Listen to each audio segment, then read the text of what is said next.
Welcome to Epic E-Bikes. Here we are again, we're back and we're excited to bring you an installation video tonight of the new TQ50 motor. We've got two chips from Speed Fun to try, the Furious Evo and the Rebel.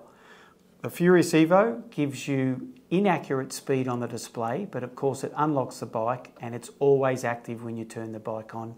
And you pretty well can pedal the bike as fast as you can, it's not going to turn off. That's right, and with the Rebel, the main difference is that you'll get correct speed on your display. So the speed and distance values that display on your system on that bike won't be inaccurate. In terms of installation, the installation process is the same for both. So we're going to show you tonight using the Rebel, but it will be the same if you get the Furious Evo as well. So we'll get onto that now and show you how to install it in the bike that we've got tonight. Okay, here's the bike we're going to put the chip in tonight. It's the Trek Fuel EXE. First step, remove this display. We'll get the camera over close. So first thing we're going to do is remove the T10 Torx located up the top here.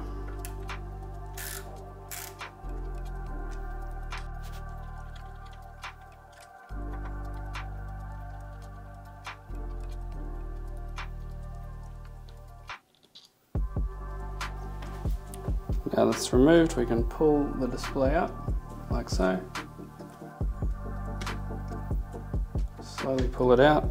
As we pull it out, you'll see these two cables that we're going to unplug.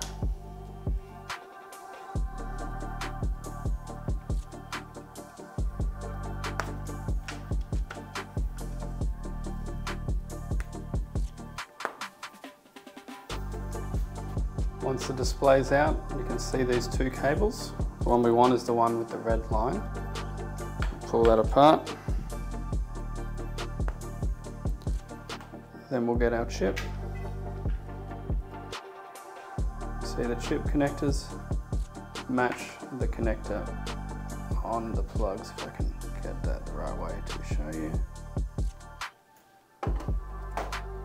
There we go. So they're the chip connectors over here. And these are the connectors coming off the display. So we're going to get the red one off the display, connect it to the red one on the chip. There's little arrows on the connectors to help you line them up.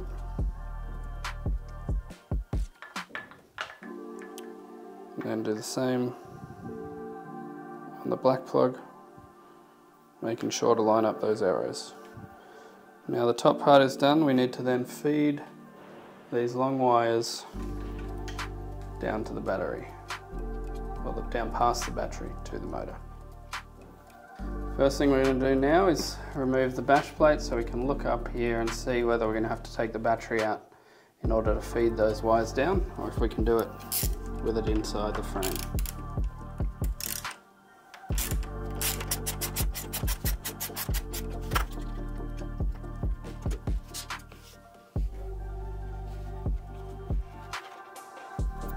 Next step, we're going to unplug the battery, because we're going to take the battery out so we can get that cable down. There's a little latch on it that you push to an unlock position. So you just hold that out of the way and gently wiggle the cord. There we go. Now you can see that latch that we operated. Now we're going to remove this bolt from the top here. While you do this, use one hand to make sure the battery doesn't just drop out.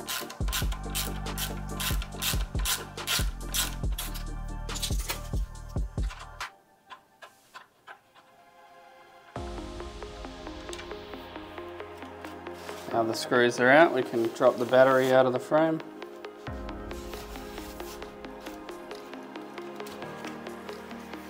And there we have it. Put that aside. Next step, we're going to remove the plastic cover in here so we can better get access to running the wire behind the battery mount. So to do that, there's two Allen key bolts here.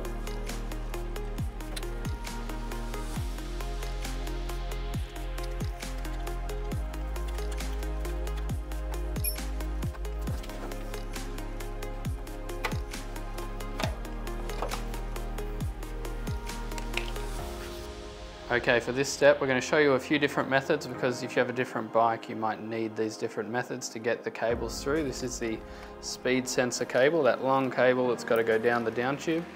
So in this case we've put a bit of tape on the end and some nuts to give them a bit of weight, so we can drop them down and they'll use gravity to pull it down the down tube. You can also stick a thin wire up and then tape them to that wire and pull that back down. So we'll show you both those now as we finish installing this chip. In the way, we're going to get our 2 wires. We're just going to carefully feed them down the frame.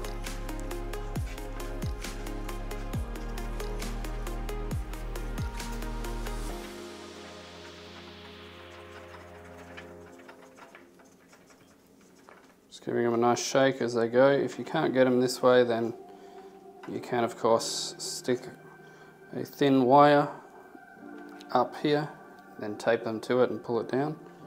In our case, they're going down quite nicely. I don't think that will be required. Alright, holding the bike up to show you this. It would probably be easy for you to do it if you flip the bike upside down, have the handlebars on the ground with some foam padding them. But what we're going to do is put a little bit of lawnmower throttle cable. Put that up that hole.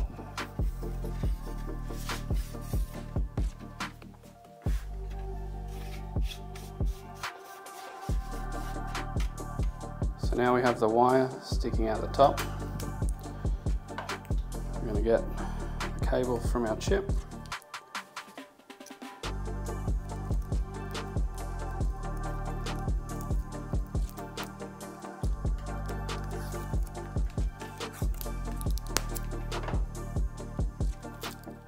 Just going to tape that to the wire.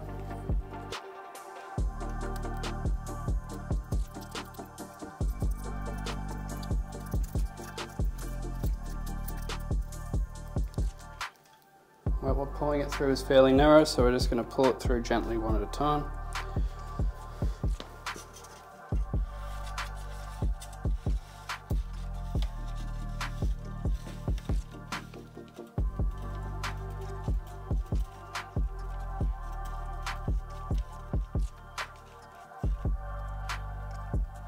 Alright, we've got the cables through, just through the middle. They're not through any of the retaining brackets in there. You can, if you really want to, work hard and get them through there.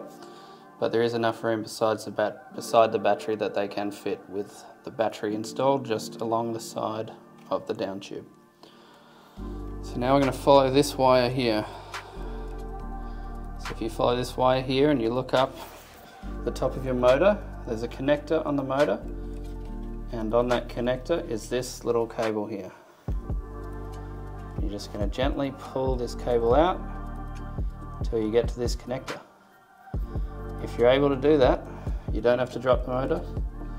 You just disconnect this little plug and you plug in the chip in line.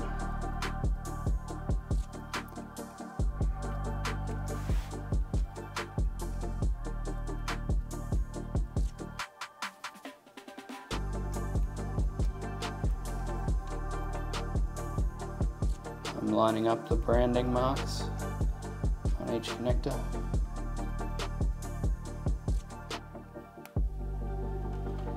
So it's as simple as that. Those are plugged in. Now you tuck them back above the motor and we'll work on putting the battery back in. Alright, now that the cables are tucked away under the motor and just on the opposite side of here right now on the way up, you can install this plastic cover back on. So you just go right to the base, pop in. There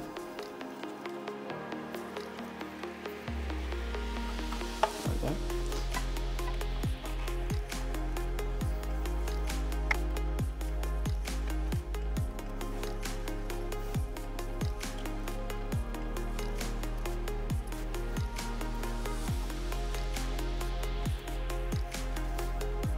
And make sure both the chip cables are tucked behind this plastic cover to keep them out of the way when you're inserting the battery.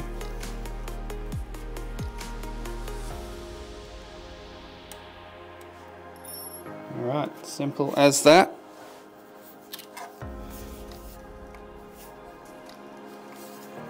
We can insert our battery. Just want to go slow, gently push it. If you feel any sort of binding, you want to stop. You want to make sure you're not catching any cables on the way up.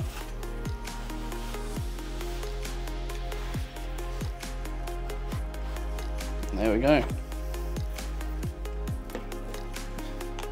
Now we can reinstall the 2 bolts for the battery, one up in the upper frame and one here once the bash guard's on. And of course we need to plug in the battery or we're not going to get very far. So it's a 4-pin connector. You can look at the connector, look at the plug and line it up.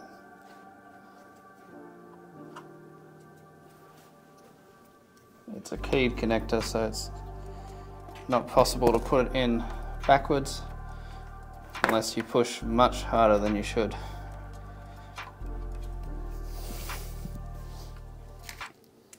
Now we can put this bash guard on.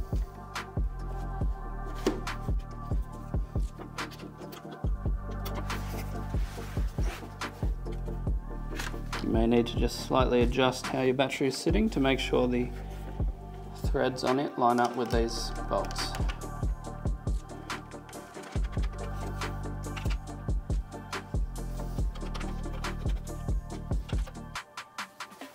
Alright, once they're done we can move up to putting the display back on. Alright, so the chip's installed now, it's just a matter of putting the display in. At this point there's only 1 bolt left, but we can test it. Let's turn it on. There we go, we got track.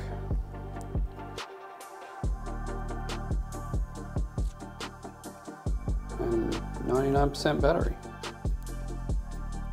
Where everything's working as expected, so we can turn it back off. Put the last bolt in, and then we'll have a talk about how it's activated and deactivated.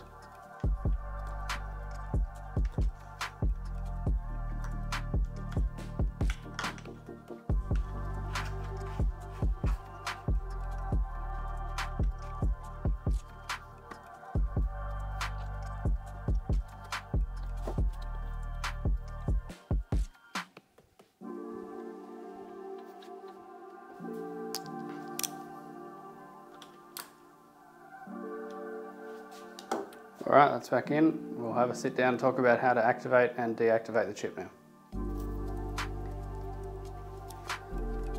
So when we turn on the display, if it's in the kilometers per hour mode, you'll see it count up from 1 to 9. If it does this, that means the chip's active and you'll be unlocked. If it counts down from 9 down to 1, then the chip's off and you won't be unlocked. We'll talk more about how to set the chip to unlocking in a moment. So I've deactivated the chip, so now we should see the opposite. It should count down from 9. Yep, so that means the chip's not active. Now to activate and deactivate, if you look at the buttons on the handlebars, minus, plus, minus, plus. Now we see we're going 1, 2, 3, 4, 5, 6, 7, 8, 9. So the chip's activated now. Okay everyone, the installation's finished. I've just taken the bike for a ride. It's very, very good. I mean, I took the bike for a ride before we installed the chip. Super smooth, lovely bike to ride. But I did notice when I was pedaling fast over 25, the motor did turn off. I've just come back after we've installed the chip, taken it for a ride, and the motor doesn't turn off. Just kept on pulling all the way past 26, 27, into the 30s. It's going to make it a much nicer bike to ride when you want those extra speeds on the gravel roads or wherever you may be riding. So chip installation went well and bike rides very well. I'll get Lachlan just to give us a summary of how the installation finished off. That's right, the installation was actually quite easy. There was plenty of room in the frame to drop those cables down, as you saw. We didn't have to drop the motor. The cable is right at the front. You can just fish it out, so that's super handy. So overall, not a difficult install. If you're still watching, thanks for staying till the end. We appreciate it. If you could like and subscribe, that'd be great. And leave any comments you might have and we'll try and answer them when we can. No worries. See you next time. Bye. See ya.